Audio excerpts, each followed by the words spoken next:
Tesla appears to have skipped beyond small changes and gone for broke.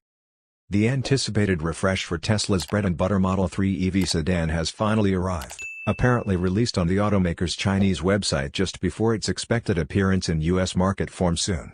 As myriad spy photos and other sneak peeks on Reddit indicated, the entry-level 2024 Tesla Model 3 sedan adopts new, thinner lighting front and rear, resculpted doors and fenders, and apparently far more upgrades beneath the skin.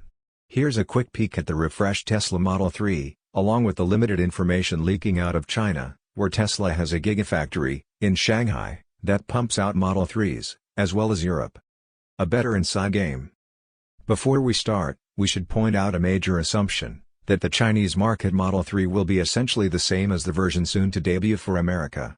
Give or take some minor differences to account for the wildly different markets, of course, but like before, we expect Model 3 sold globally to closely resemble one another. Now, with that, let's dive into the new interior, which seems to adopt a number of aesthetic and material upgrades, namely new door panel upholstery and wraparound LED ambient lighting, that lessen the current 3's austere cabin vibe somewhat.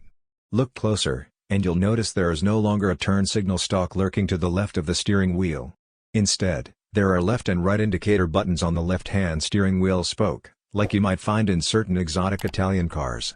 We also don't see the shift lever stalk on the right side of the steering column, which is found in today's 3, suggesting Tesla is moving to on-screen or touch-sensitive transmission controls. Tesla says there is a new 8.0-inch display facing rear seat passengers, as well.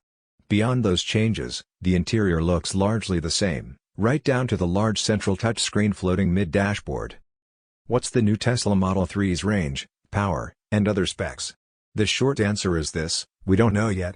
Because Tesla has not released that information for US market Model 3s, we can only speculate that range will improve, as will motor output in both the rear drive, standard range 3s and the dual motor, long-range variants, not to mention the sporty Model 3 performance. Again, assuming all 3 versions carry over to the new generation, look for updated and more comprehensive subframe castings, which simplify production and have already been adapted into the Model Y crossover, as well as Tesla's newest 4680 batteries that also appear in the Y.